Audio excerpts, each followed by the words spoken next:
C'est impossible du fait même qu'il faut que toute la population évolue. Il faut qu'ils reconnaissent l'inconscient, qu'ils reconnaissent les découvertes scientifiques pour pouvoir jouir d'une démocratie saine et d'une démocratie authentique. Parce que la démocratie, c'est toujours une émanation de la sagesse du peuple. C'est eux qui vont choisir. Et quand ils vont choisir des gens jeunes pour qu'ils leur donnent de l'espoir. Mais ces jeunes-là jouissent d'une histoire. Et l'histoire ne se réécrit pas. Si on n'a pas commencé à se civiliser il y a 54 ans, ce n'est pas du jour au lendemain qu'on va être des pays démocratiques. Il faut passer les différentes étapes, la lenteur des différentes étapes pour pouvoir arriver. Voilà ce que je vais dire. Donc, les vérités de nature scientifique que je soulève sont bien partagées par le peuple chinois, toujours rationnel. Une vérité scientifique n'est pas sensible au lieu que ce soit en Chine ou en Tunisie, et surtout, n'est-ce pas, la conséquence d'une déclaration qui s'apparente plus à un changement d'humeur qu'à une décision véritable. Oui, je partage l'opinion du journal chinois sur la peur de l'Occident, peur qualifiée d'infondée par ailleurs par le journal chinois. La sagesse et la maturité du peuple chinois est vraiment élogieuse de prendre position contre cette nomination qui, après tout, consacre un Chinois.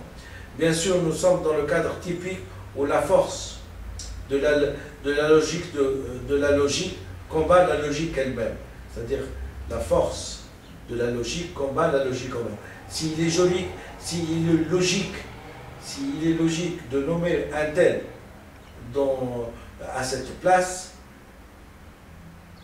mais la force nous impose de nommer un autre, c'est que nous sommes dans le cadre où la force de la logique combat la logique elle-même. Je ne sais pas si ce que je vous ai dit tout à l'heure, c'est que les armes agissent en ombre chinoise.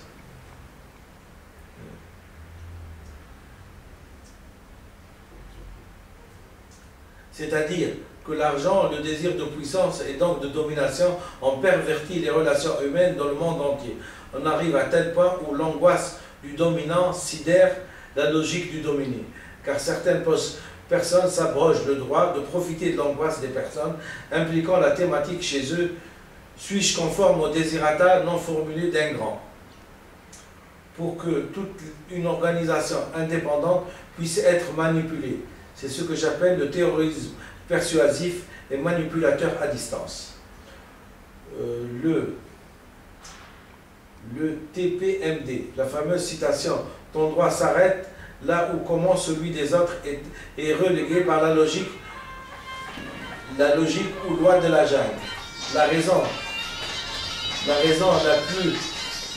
du plus fort est toujours la meilleure. C'est donc la constatation. C'est donc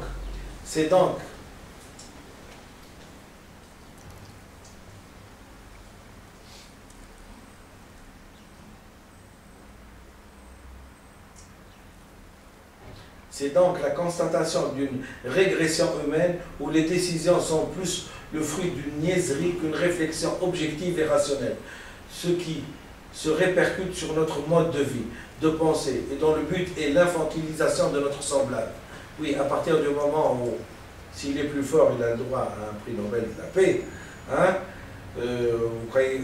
vous comprenez très bien que ça va dans le sens d'une infantilisation de notre semblable. Les acquis civilisationnels de l'homme sont menacés, et principalement le plus sacré, celui qui nous différencie des espèces animales, c'est-à-dire notre liberté de penser, de choisir et de nous exprimer. J'évoque la régression, voici son origine. Un individu, incorporé dans une foule, ne réagit pas comme s'il était seul. Il n'est plus garant de son individualité. Extrait de l'âme collective de M. Gustave Le Bon, extrait des essais de psychanalyse de Sigmund Freud.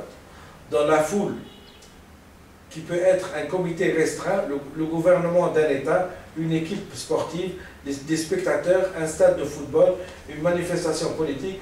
Monsieur Lebon pense que les acquisitions individuelles s'effacent. C'est la personnalité propre à chacun qui disparaît.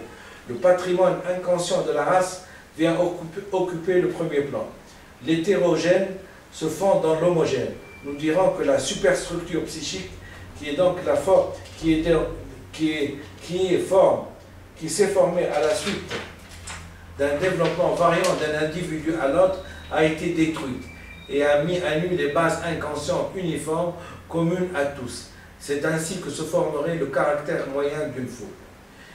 Si j'ai pris l'initiative de recopier cet extrait, c'est que si ce processus peut s'emparer d'un comité restreint, comme celui dans le cas présent où l'impact de la décision ne peut être que relatif, malheureusement la suggestibilité à la base du processus de manipulation à distance peut être à l'origine de guerres, de massacres et d'actions aberrantes, telles des expéditions de nature criminelle défiant toute rationalité. C'est donc en soi un processus débilitant que peut subir une personnalité faible de la part d'une personnalité forte. D'ailleurs, la suggestion est souvent non formulée et inconsciente. Les décisions sont prises dans une atmosphère de crainte et subies par une population loin de se douter de ce processus. Proposition faite dans le document projet. Avec des nouvelles technologies de la circulation, de l'information, chaque gouvernement dans le monde, pour ne pas faire les frais de désastres que peut engendrer l'inconscient d'une personne incorporée dans une foule, devrait s'engager à prendre la vie de son peuple par voie électronique et référendaire sur le bien fondé de rentrer par exemple en guerre contre tel pays. N'est-ce pas qu'il est logique d'interroger le peuple, puisque les victimes d'une guerre seront forcément de ce peuple? Oui, le SMS et les portables sont providentiels pour la civilisation humaine. Ils peuvent aussi nous permettre d'éviter des massacres humains, pourvu qu'on soit dans le move. Cet SMS référendaire contre la guerre que je baptiserai « Retenez Mabrouk », « Hold Mabrouk », avec un décompte de oui et des non, en allusion à la chanson « Mabrouk s'en va en guerre », ainsi qui rentrerait en guerre contre un pays exprimerait l'expression fidèle et directe de son peuple. Dans le projet de rédaction pour une civilisation évoluée qui postulait au prix Nobel est censuré par le comité, puisque n'ayant pas eu le prix, j'ai évoqué le phénomène de boomerang. Quels dégâts pouvait engendrer la passivité? Si la conscience universelle permettait la circulation de l'information, s'agissant de la structure du langage, il n'y aurait aucun problème conflictuel interhumain sur Terre. Avant de conclure et d'être en accord avec Voltaire, plus les hommes sont éclairés, plus ils sont libres.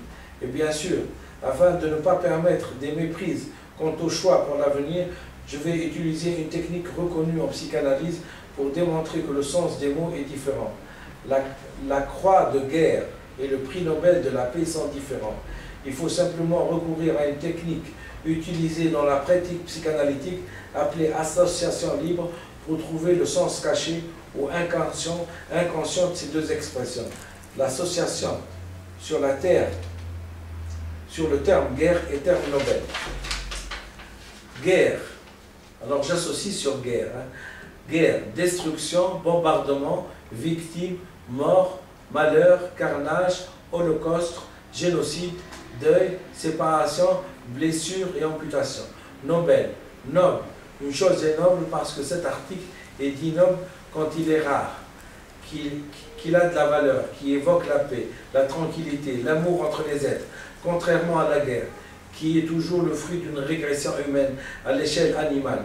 La noblesse fait souvent référence à un esprit supérieur, raffiné et surtout cultivé. Nous accédons ainsi au sens caché du mot, et l'on voit que non seulement on ne peut pas choisir l'un pour l'autre, mais qu'ils sont antinomiques. Je vous invite donc à méditer la phrase d'Albert Camus, prix Nobel de la paix: un esclave qui se révolte est un esclave qui dit non. Entre vivre et accepter de vivre, il y a un fossé. Voilà. L'écrivain français Jean-Baptiste Boileau est un écrivain que j'affectionne beaucoup.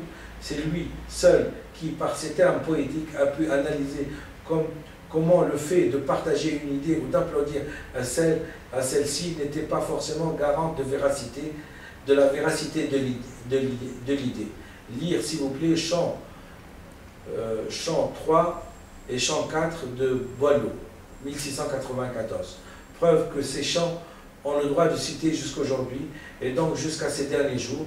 Je vous invite donc à vous munir d'un esprit de recherche et de curiosité pour intégrer ces chants poétiques dans cette lettre.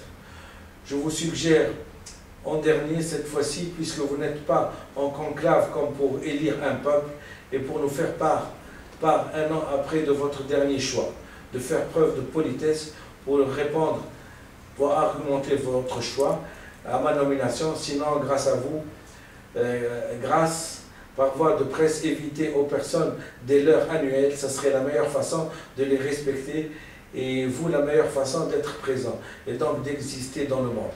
Merci, si possible, à votre meilleur discernement. Et moi de conclure, le génie est une habitude que prennent certains. Paul Valéry, Dr Benfissa Ahmed. Mon blog c'est médecindumonde.blogspot.com avec le D de médecin du monde. Le D est remplacé par un 2 en chiffres. Hein. Donc, et mon email. Je vous remercie, ça a été long, mais j'ai pu quand même transmettre une lettre que j'ai adressée à Libération, au journal Libération. Bien sûr, vu l'importance de ce que j'ai dit, M. Geoffrin, n'ayant pas la culture nécessaire, n'ayant pas un esprit de discernement et un esprit authentique pour militer pour la paix, a cru bon, lui qui a été directeur d'Humanité, de ne pas le diffuser, M. Laurent Geoffrin. Ceci dit, ce qui me fait plaisir, c'est que malgré le fait qu'ils ont confirmé leur impolitesse pour ne pas me répondre à cette lettre, puisque je l'ai faxée, mais ils ont quand même jugé et choisi des personnes pour le prix de Nobel de la paix africain. Et donc ma déception n'est pas aussi grande que ça, puisque ce sont des Africains et en plus de ça des femmes à qui on a décerné le prix Nobel de la paix. Ceci dit, le prix Nobel de la paix n'était pas une finalité en soi. La finalité en soi, avant que la révolution ne se fasse, c'est que la révolution est arrivée. C'est toujours grâce à moi, grâce à mes écrits, grâce au fait que j'ai isolé l'acquis phylogénique et ça me suffit complètement à mon bonheur. Ça suffit complètement à mon bonheur. Et le fait que la population chinoise puisse par un élan démocratique, hein, condamner la nomination de leurs concitoyens, à ce poste, me fait plaisir dans le fait analytique. Ce n'est pas par jalousie à ce monsieur, mais par le fait d'avoir jugé qu'il ne mérite pas. Et c'est mon jugement aussi qu'il ne mérite pas. Et j'ai pu expliquer tout ça. Quant aux gens qui détiennent, je les appelle encore pour plus de discernement et je ne leur en veux pas de façon spécifique et de façon spéciale.